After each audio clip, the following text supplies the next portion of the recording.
It's just incense. So somebody requested that I cover this article, The Junk Science Behind the Marijuana Legalization Movement. So already 23 states in the US allow marijuana to be prescribed medically, but not recreationally. 2 states currently have it legalized all across the board. Those are Washington and Colorado. Alaska and Oregon are also hoping to join them quite soon. So the article pretty much talks about how for furthering the political agenda to get pot legalized, many proponents use the argument of, well, it's the least harmful drug, and it's only harmful if you use it wrong, like operating machinery or driving a car, kind of the same thing, or, obvious shit. They did point out they are absolutely not for the war on drugs, but they are pointing out that there are some harms to marijuana. Now, I haven't made any videos about it on Rock and Roll Reverend yet. This is the first one, but I'm a huge proponent for legalizing marijuana, alright? I am so for legalizing it. However, too much of anything can be a bad thing, and imbalance in any area is obviously a problem. So they are pointing out what I think are side effects of having an imbalance with marijuana.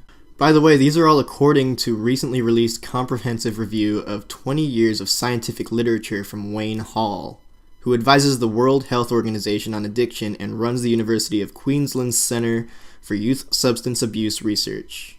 So it wasn't some shitty put together study like hook up monkeys to some 5-minute loop of marijuana and kill their brain cells. This seems like a pretty thought out study, 20 years long. Okay, so here's what they found. Proponents claim marijuana can slow or stop damage caused by glaucoma by lowering eye pressure, but as Henry D. Jampel, professor of ophthalmology at Johns Hopkins points out, marijuana could actually worsen the vision caused by glaucoma. Although marijuana does lower the eye pressure, it also lowers blood pressure, he notes.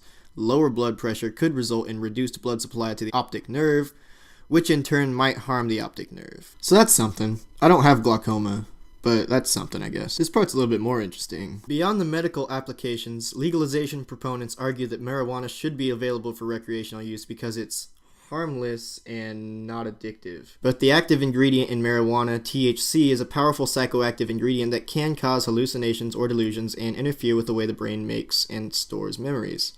Hall's study found that marijuana use doubles the risk of developing psychotic disorders, including schizophrenia. He also found that 1 in 10 adults who regularly smoke the drug become dependent on it, and those who use it are more likely to go on to use harder drugs. So this is where I'm a little bit questionable. First of all, I have smoked marijuana, and I did inhale, and I've never had a hallucination or a delusion that was substantial in any way, and I used to smoke a lot. And I also haven't really known anybody that's had any sort of substantial experience with just pot. I've heard a lot of spice stories. I've never done spice. I've heard a lot of stories about other drugs, but I've never had anybody tell me anything incredibly bad besides getting caught has happened to them while being high. Now, I didn't smoke for 20 years, and I didn't observe smokers for 20 years like these scientists did. But I would like to know what we're calling a delusion, what we're calling a hallucination. Maybe within the context, it would seem like a delusion, but it's nowhere close to like mushrooms. It's nowhere close to something you would do or see or believe maybe like on meth. And also, who were the people being studied? What was their background? Everyone's got a different chemical makeup. Were they new smokers? Were they experienced seasoned smokers?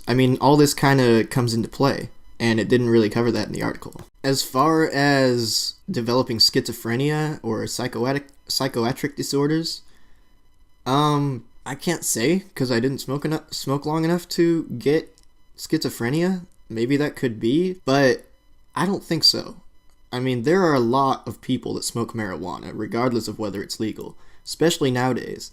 And there's not just a bunch of fucking schizophrenics walking around. As far as 1 in 10 people develop a dependence, I could see that because I could see 1 in 10 people having a problem with addiction, period. What about television? What about Facebook? What about movies? What about all this other, all these other activities that other people do legally, but that take up just as much of their time. What is an addiction? You know? I mean, what if I like music? Am I addicted to music? I don't know. I do it all the time. I do it every day. I almost feel like I have to. But there's no substance. Am I addicted? Or do I just love it? Those who use it are more likely to go on to use harder drugs. Which drugs are we talking about here? Are we talking about cocaine and heroin and meth and bath salts and spice and all the other drugs on the market that are terrible for you? Or are we talking about mushrooms or DMT or acid or these substances people choose to take many times because they want to expand their own consciousness? Isn't that their choice? So what if it drives them crazy? If it's harder drugs, then what is the correlation between smoking weed and trying harder drugs? Because tons of people smoke marijuana. And if you compare harder drugs with marijuana, harder drug users are the minority. And if we are talking about psychedelic drugs, then is it really a bad thing? For example, I know somebody who said that he tried mushrooms and he lost his ability to hate other humans. Isn't that positive? I mean, regardless of the means to get to that conclusion, the fact that that guy now, it doesn't make sense to him to hate people.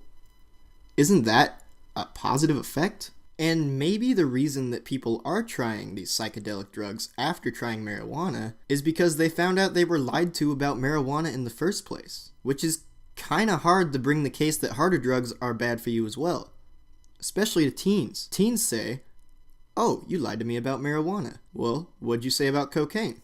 Which brings me to their next finding about marijuana use with teens. The article says 1 in 6 teenagers who regularly smoke pot will become dependent. Other research backs up these warnings. A recent review of more than 120 studies found that teen marijuana use is associated with subsequent addiction to other drugs and psychosis such as schizophrenia. And a recent study from researchers at the University of Wisconsin at Milwaukee linked regular marijuana use by teens to drop in IQ points and to memory problems. Kids, your brain ain't formed yet. You're not ready. Marijuana is absolutely not for kids. That's quite obvious, you know. It's an adult thing. Cigarettes aren't for kids. Alcohol isn't for kids. You know, that's common sense. I keep going back and forth on whether or not I agree with this article. Does it mean like you smoke it and you go brain dead, or does it mean like you need to quit smoking at some point? Marijuana also poses dangers to pregnant women. Obviously, don't smoke weed if you're pregnant. With studies linking the drug to lower birth weight, impaired brain development, and behavior problems in adolescents. So that's a problem. Don't smoke when you're pregnant.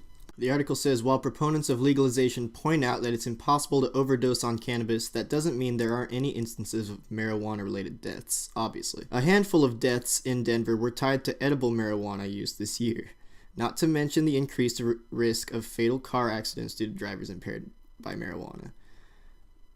Legalizing marijuana is not going to get rid of the idiots. There's going to be idiots killing themselves or getting killed doing stupid shit with anything. I mean, if you do a good, thorough Google search, I bet you could find a death related to every single object in your house. This actually answered my question from earlier. It says, Hall's report is a meta-analysis of available research on marijuana, but much of the work on marijuana's effects has been focused on heavy, long-term users or vulnerable populations, including teenagers and pregnant women. And the article says itself, we need more research on the effect of marijuana on casual users. So the article isn't being ignorant. This is just one of the first of many studies on marijuana that's going to come out as it gets legalized. The article concludes, as more states move to legalize marijuana, polls indicate that Americans are growing much more accepting of marijuana use. But the growing acceptance and availability of pot, along with the misleading advertisements spread by legalization proponents, are spreading the dangerous myth that marijuana is risk-free. There are compelling reasons to change our policy toward marijuana, notably cutting down on incarceration rates for possession, but simply ignoring the science on the negative effects of chronic, no pun intended, marijuana use does a disservice to the dialogue around marijuana. So no, marijuana is not absolutely harmless. It could technically kill you, but I would be a little bit more worried about getting shot from some crazy citizen carrying a rifle around. Or police brutality. The good news is marijuana isn't going to get a chance to kill us because Ebola is spreading. I'm Rock and Roll Reverend. Discuss this topic. Like and share. Goodbye.